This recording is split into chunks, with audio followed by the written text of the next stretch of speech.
Ayan na nga po, ka-corny. Pumasok po kami sa Oton Public Market. Si boss po natin nandun, oh. Ano kaya nahanap ni boss? Palakad-lakad, patanong-tanong. Ewan ko kung saan siya napunta. Hanggang ayan na. Ano kaya yung tinanong niya doon? Boss, ano ba yung hinahanap mo? Ay, papasok siya sa karinderya. Ano kaya ang pagkain ang hinahanap nito para siyang ano? Para siyang naglilihi. Parang may nahanap siyang pagkain din. Tingnan natin kung ano ang pagkain na hanap ng boss natin na yan.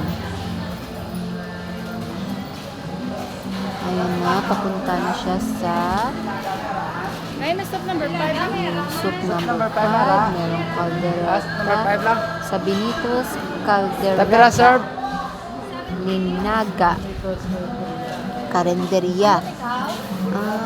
Okay. So, umorder po dyan si boss natin ng soup number 5 at 2 kanin. So, siguro gutom na siya kasi nga po ay kumuha tayo ng mais mula sa San Jose, San Miguel. Shout out po dyan sa aming supplier Roslyn.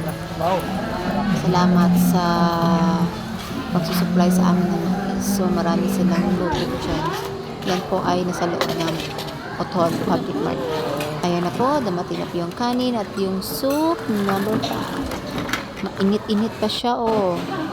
Tara, kain po tayo ng soup number 5. So, bago tayo kumain, nagdasal muna tayo ng soup.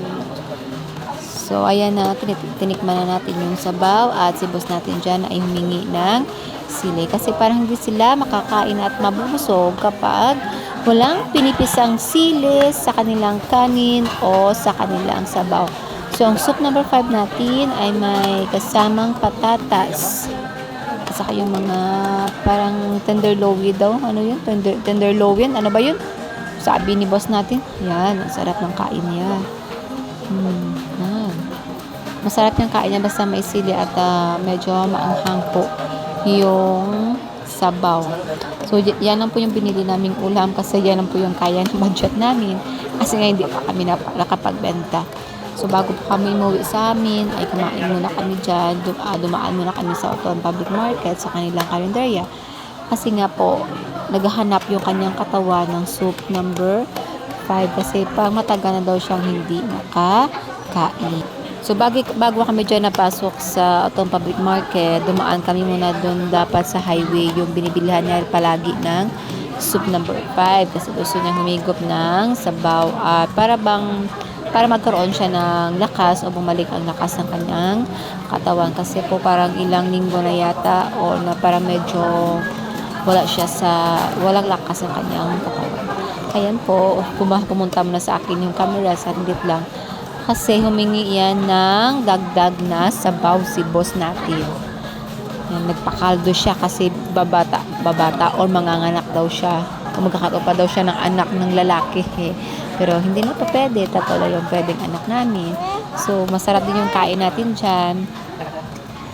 Ang soup number 5. Actually, hindi ako masyadong kumakain yan. Pero kasi kasama ko siya, sa kasama mo ang partner mo, ang sarap kumain. Lalo na pag kasama, ayan, nagdagdag na yung sabaw. Okay, ibalik natin yung camera sa kanya. Ayan, o, tingnan nyo. Higop siya ng higop ng sabaw. Para bang kikita mo talagang gutom na gutom siya at takam na takam sa soup number 5. Kasi sa amin dito sa Tigbawan para wala yatang nilulutong soup number 5. Ang Oton Iloilo ay kilala sa paggawa o pagluluto ng soup number 5. So, yung kanilang yung kanilang kalendarya dyan, malaki yung area dyan. So, maraming mga kalendaryang nakapesto dyan at sigurado pong malinis ang kanilang niluluto. Lalo na po kasi masyadong malinis din ang paligid. So, okay din naman yung place, maluwang naman, malapad. At sigurado kapag marami ang kakain is meron ka talagang uupuan. So, ayan, sarap na sarap sa boss natin sa pagkain. maghigop ng sabaw ng soup number 5.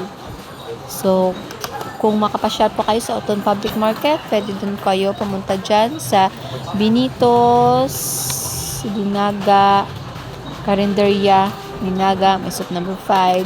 Marami siyang, marami siyang mga ulam na tinitinda. So, sari-sari din yung mga ulam niya. Meron din isda, karne, may baboy. So, iba't ibang luto din po yung tinitinda dyan sa Benitos Carinderia. So, bisitahin nyo lang po kung gusto nyo pong kumain dyan at matikman yung mga luto. Pwede rin naman kayong tumikim dyan sa tumikim o bumili sa ibang karinderya dyan sa tabi niya. So, bumili po tayo. Kumuha po tayo ng tubig kasi po tapos na ko dyan kumain. Siya na lang po natira. So, nauhaw po tayo. Kailangan natin mag-refresh. Ayan, padagdag siya ng higop. Higop siya ng higop.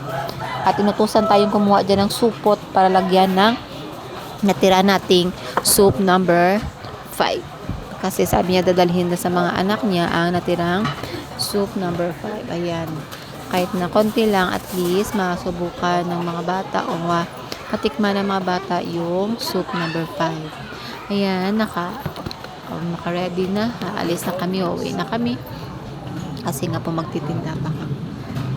Nabla. Balas mo nga ginatago. O nagwa gito natawa yung bla. Sus marius. Thank you Benitos Iteri. Karinderya, thank you dito. Buhay mga ura kakaan sa may banwasang ito ni. So bye-bye. Mag-go na kami kay may manigya pa may corn corn. So thank you. Thank you again. Bye-bye.